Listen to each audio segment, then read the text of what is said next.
Penyandang disabilitas sering mengalami hambatan dan kesulitan untuk berpartisipasi secara penuh dan efektif sebagai masyarakat berdasarkan kesamaan hak, terutama dalam mengakses ke fasilitas publik seperti fasilitas stasiun KRL atau MRT dan halte Transjakarta.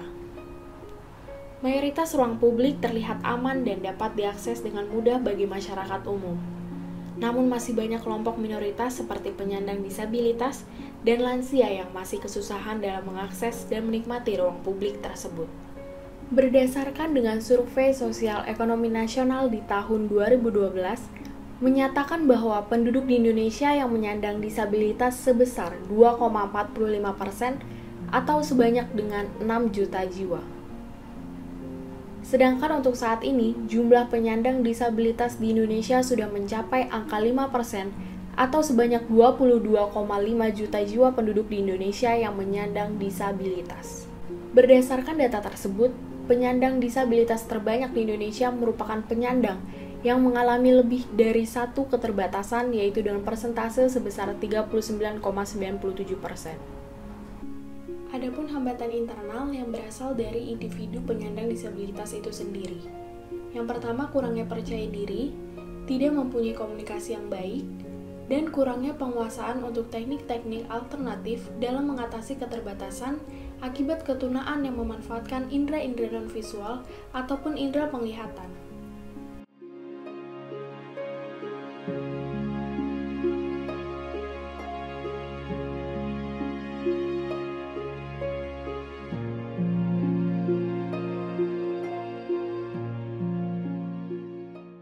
Maaf Bu, siapa? Risa. Oh ya, Ibu Risa ya. Sebenarnya kami kan di sini buat satu wawancara untuk proyek kami, proyek multidisiplin itu mengenai gimana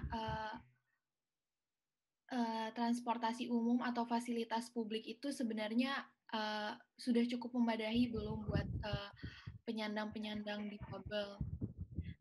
Oh, Tisha, baik Bu. Ya. Kemudian saya ingin bertanya sih, sebenarnya Ibu Tisha ini udah uh, menyandang disabilitas dan ini tuh sejak kapan ya? Oh, selama ini udah 16 tahun ya berlalu dari tahun 2005. Oh, dari tahun Hampir 17. Oh, iya iya. Berarti Ibu sendiri kesibukannya sekarang kalau kalau saya boleh tahu apa ya, Bu? Apanya, Mbak? Kesibukan Ibu Tisha sekarang apa ya? Oh, tetap kerja sambil sekolah kalau hari Sabtu. Oh, sekolah. Ya karena Ibu juga kerja sambil sekolah, mungkin Ibu juga pernah menggunakan kayak transportasi umum seperti KRL atau Transjakarta atau MRT, dan apakah Ibu kalau dalam beraktivitas kayak gitu tuh sering menggunakan transportasi umum?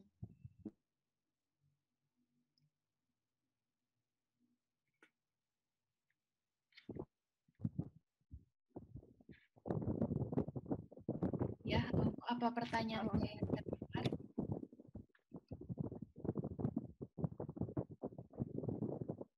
terjeda ya.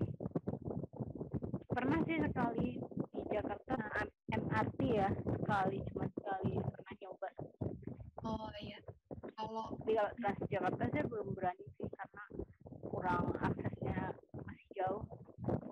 iya itu yang sebenarnya pengen kami gali lagi Bu, karena emang aksesnya belum memadai buat eh, penyandang disabilitas. Eh, Waktu Ibu naik MRT, waktu itu saya pengen tahu sih Ibu waktu naik MRT itu sendiri apa ada apa ditemenin Bu?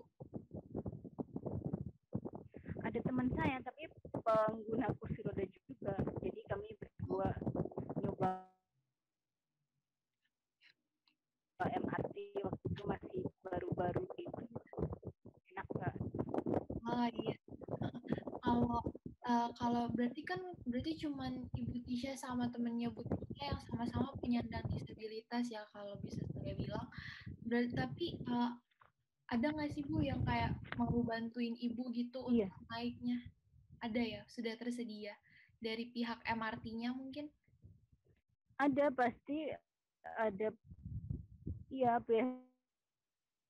MRT-nya tuh lengkap yang dilepas tiket baru dia balik lagi gitu. Oh iya iya iya.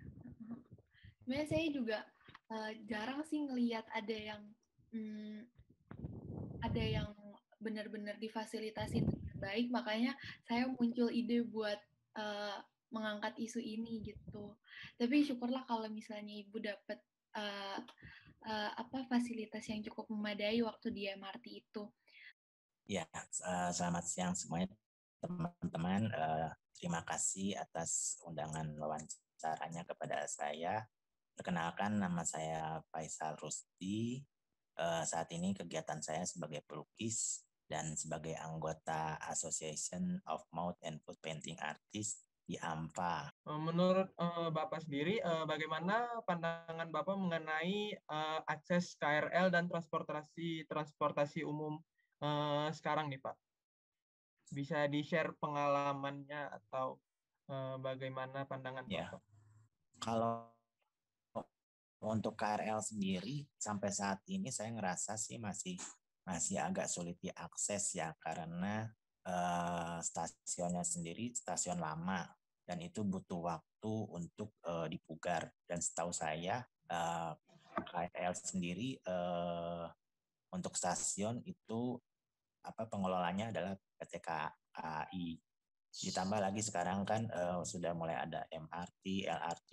Kalau untuk MRT sendiri aksesnya sangat memudahkan buat teman-teman penyandang disabilitas, terutama buat pengguna kursi roda, karena memang didesainnya dari awal desain universal sudah mulai membaik. Walaupun sedikit mungkin ada kekurangan berapa persen, itu bisa ditambal. Seperti kemarin sewaktu kami dengan teman-teman uji coba uh, naik MRT, itu kami memberi masukan karena masih ada lantai gerbong MRT-nya itu akan membahayakan, jadi kami minta disediakan ada ramp portable dan itu dipenuhi oleh pihak MRT. Menggunakan kursi roda sebagai aktivitas sehari-hari ya hampir 25 tahun, dan penyebab saya menggunakan kursi roda adalah paraplegi, ada sedikit gangguan di tulang belakang saya torakal 7, spinal cord injury. Untuk Transjakarta yang kebetulan hampir setiap hari saya gunakan ya Mas, ada sebagian yang sudah ramah disabilitas, terutama koridor yang sering saya gunakan ya, dari Kampung Melayu ke Monas, itu alhamdulillah udah accessible, dan petugas-petugasnya juga sudah sigap terhadap penumpang disabilitas. Tapi ada beberapa yang memang tidak accessible dan itu perlu survei ulang. Kalau berdasarkan pengalaman saya, ada beberapa yang tidak accessible itu di Harmoni, Juanda, sama Pecenongan kalau nggak salah. Itu pun saya berdasarkan saya alami saat terjadi rekayasa jalan. Koridor yang biasa saya gunakan itu tidak melayani penumpang, jadi dialihkan ke koridor berikutnya, atau saat terjadi demo yang jalan utama ditutup itu kan. Yeah. Tapi dengan itu justru malah jadi lebih tahu kan halte-halte yang akses ataupun tidak bisa segera ditemukan dan atau mungkin bisa di follow up kepada PT Transjakarta. Seperti Harmoni, itu yang tidak akses itu gate keluarnya ya, tidak kursi roda saya itu tidak bisa melalui.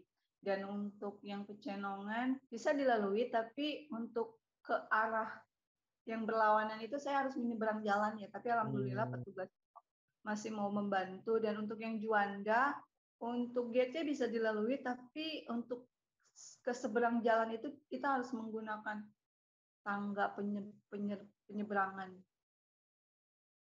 Dan untuk awal, berdasarkan pengalaman saya juga pertama kali menggunakan transportasi publik Transjakarta ini kebetulan halte yang terdekat di rumah saya itu halte Pasar Induk Kramat Jati. Iya. Nah, hambatan yang saya temui adalah gate-nya itu tidak bisa dilalui sama kursi roda, sama trotoar saat menuju halte itu terlalu tinggi kan. Iya. Kemudian saya follow up ini di sosial media dan saya tujukan ke PT Transjakarta, Sudin Bina Marga DKI, dan alhamdulillah sih responnya cepat gitu kan, segera diperbaiki dan dibuat landaian dari jalan raya ke trotoarnya, walaupun tingkat kecuramannya itu masih tidak aman buat pengguna kursi roda, tapi setidak-tidaknya mereka punya etikat baik untuk menjadikan area transportasi publik menuju atau menggunakannya itu sudah ramah disabilitas.